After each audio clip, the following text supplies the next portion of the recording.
Episode 15, titled NTP by Design, Time Dependencies, Auth Impact, and Incident Clues, we emphasize time as a hidden dependency for security and logs, because time is the quiet assumption underneath authentication, encryption, and incident response. When time is correct, no one talks about it. But when time is wrong, systems fail in ways that look unrelated, and teams waste hours chasing the wrong layer. The exam likes this topic because it connects design discipline with troubleshooting realism, and it rewards you for recognizing time as an enabling service rather than as a background detail. Network time protocol is not just about having the right time on a clock. It is about ensuring systems agree closely enough for security controls to work as designed. When you treat time as an architectural dependency, you design for redundancy, visibility, and controlled distribution instead of hoping a single upstream source stays healthy forever. The aim here is to make you comfortable reasoning about time sync like a core part of the control plane. Before we continue, a quick note. This audio course is a companion to the CloudNet X books. The first book is about the exam and provides detailed information on how to pass it best. The second book is a Kindle-only ebook that contains 1,000 flashcards that can be used on your mobile device or Kindle.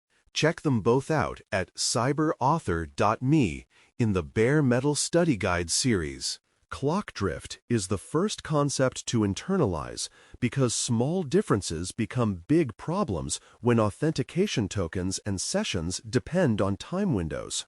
Many token systems include issued at times, expiration times, and validity windows, and those values are compared against the local system time when a token is presented.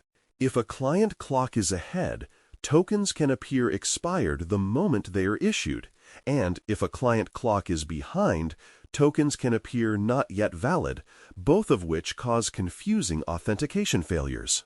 Session validity can also be affected because systems may reject session refresh attempts, enforce reauthentication too frequently, or mishandle replay protections that depend on time.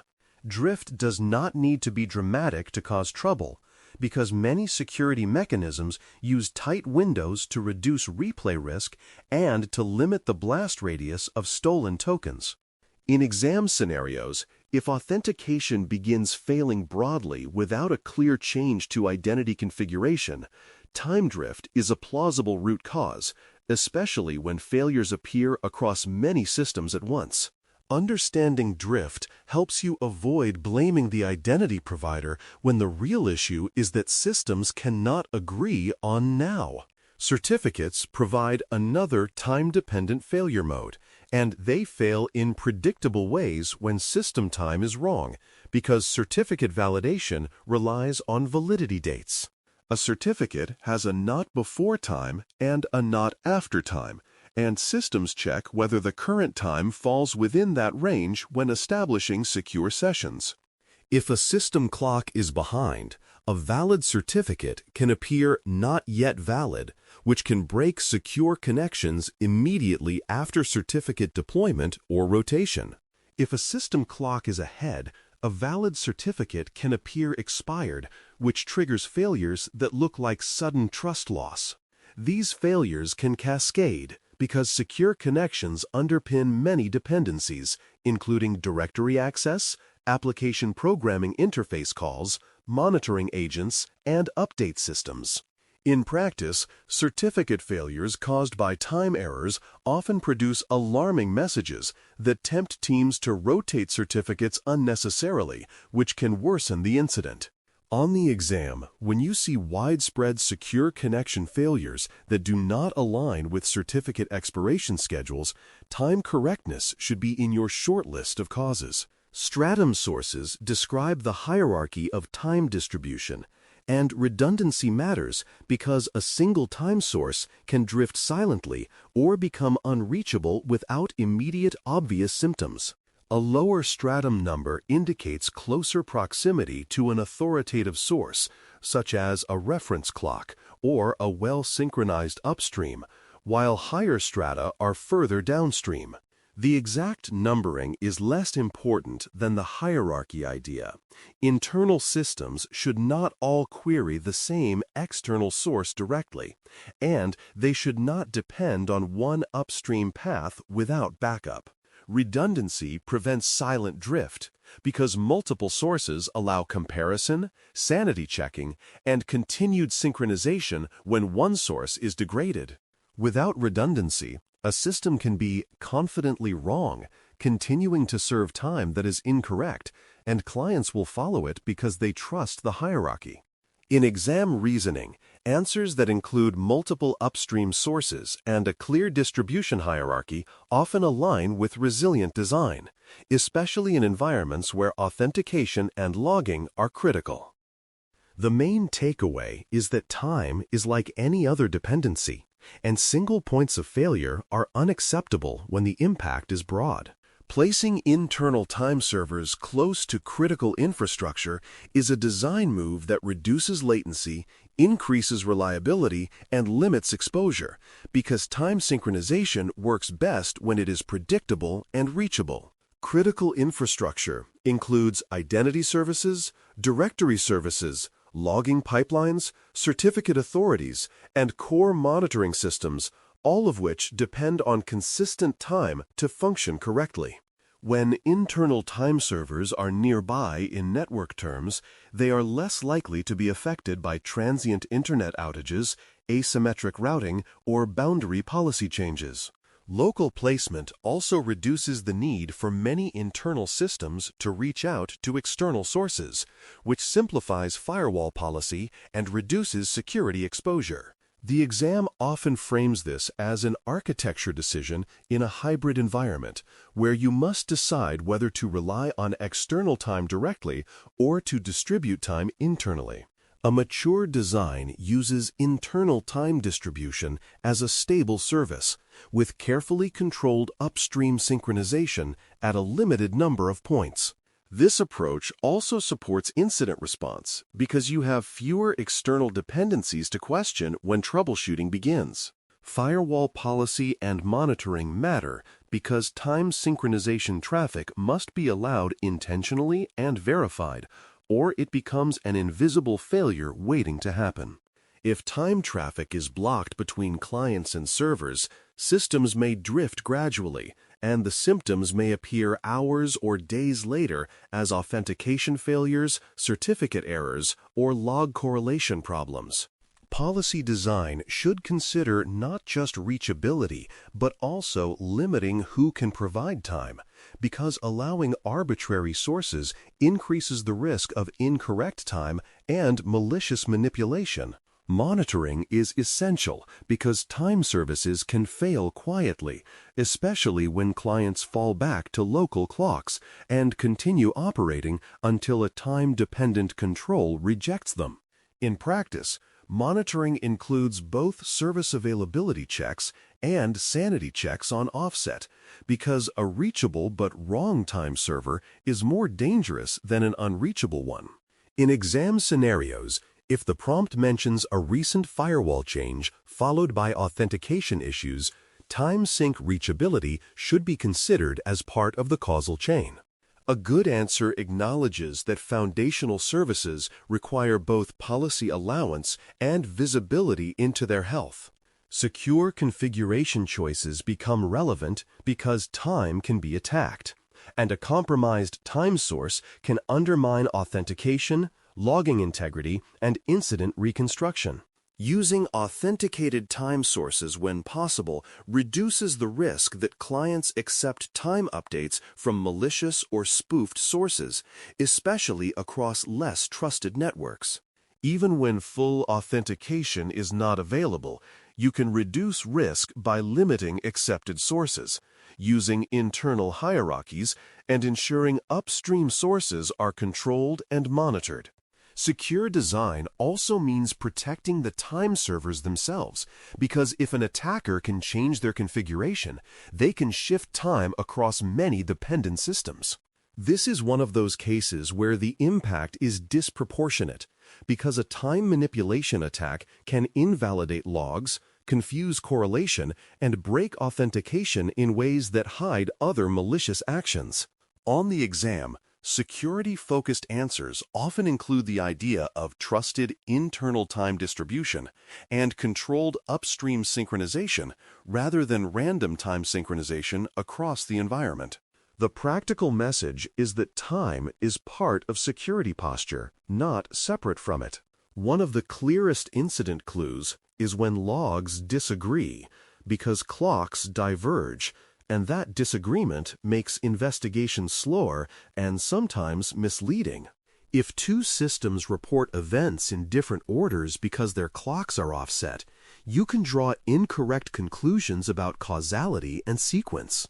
You might think an account was used before it was created, or that a defense action happened after an attack when the reverse is true, simply because timestamps do not align. This is especially dangerous when you are reconstructing lateral movement or correlating network events with application events because the narrative depends on accurate ordering. Diverging clocks can also cause false alerts because correlation engines assume time alignment across sources, and misalignment creates patterns that look like anomalies. In exam scenarios, a clue like logs show impossible sequences or events appear out of order across systems should trigger time synchronization as a core suspect. A disciplined responder checks time offsets early because it can prevent hours of analysis built on a false timeline. A useful scenario to internalize is a sudden broad failure of Kerberos-style logins, because this is one of the most common real-world ways time issues announce themselves. Authentication systems that use time-based tickets and strict validity windows will reject clients whose clocks differ beyond an allowed skew, leading to widespread login failures that appear simultaneously.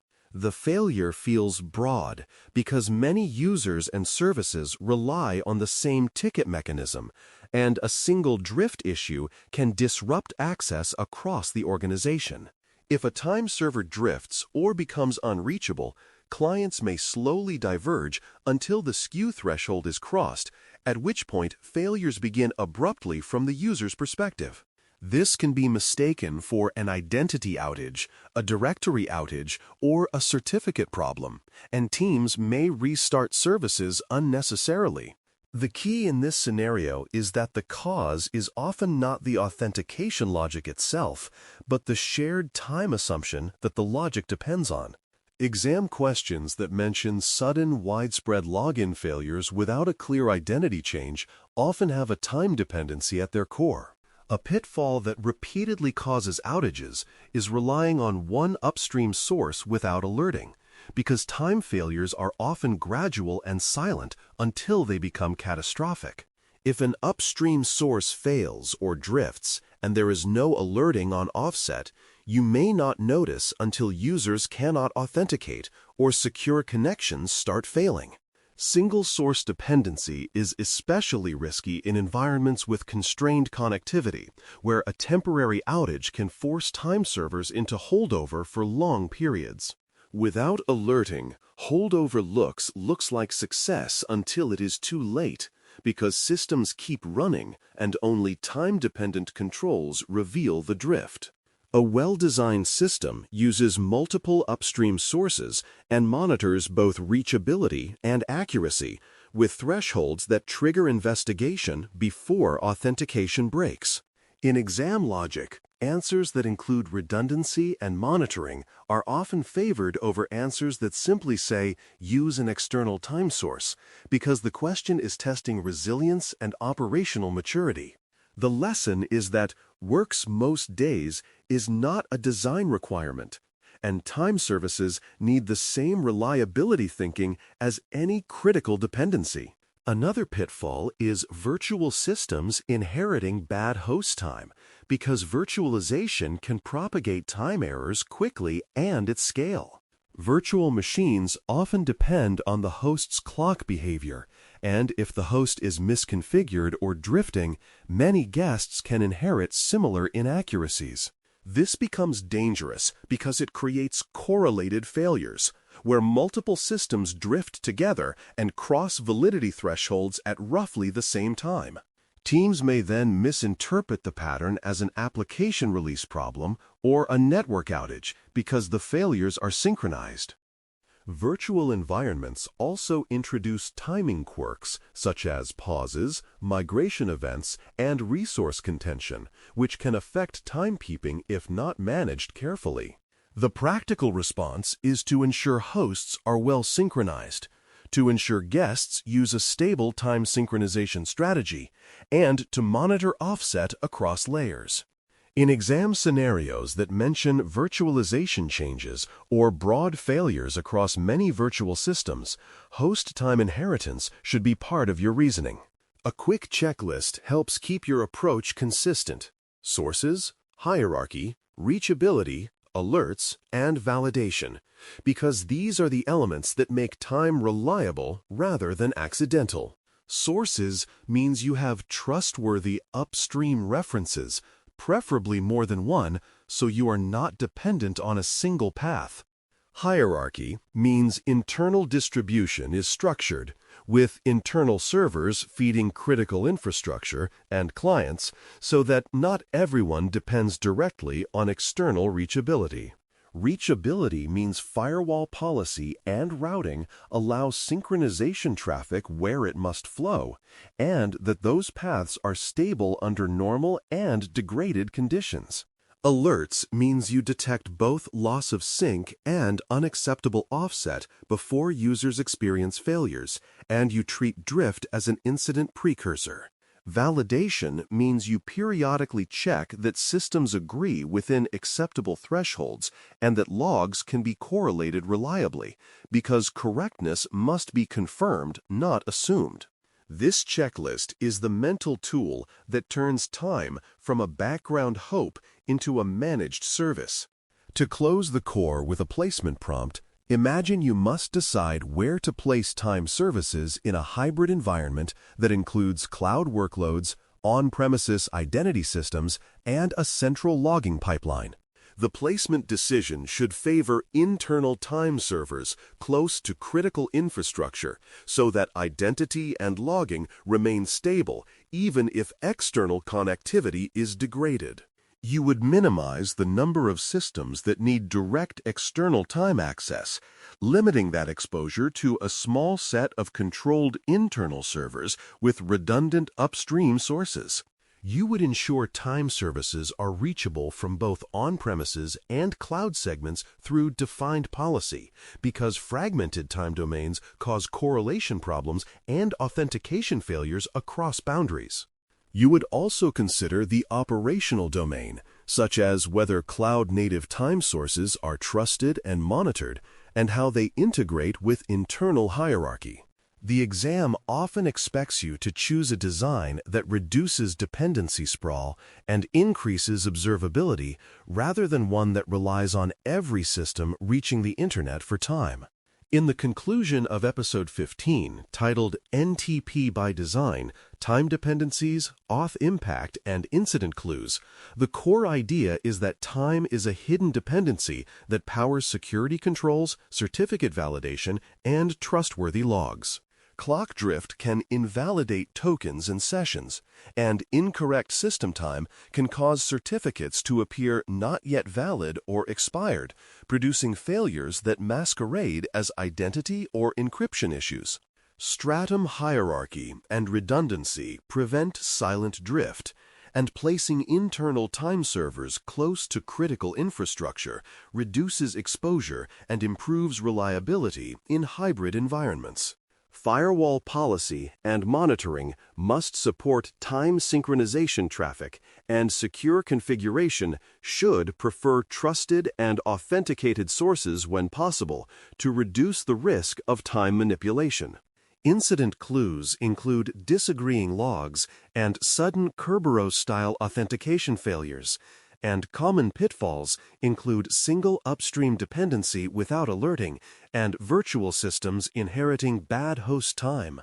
Assign yourself one-time failure mental rehearsal by choosing a scenario of sudden login failures or out-of-order logs and walking through the checklist of sources, hierarchy, reachability, alerts, and validation until the time dependency becomes the first thing you verify rather than the last. Thanks for listening. For more audio courses, daily newsletters, and more, please visit baremetalcyber.com.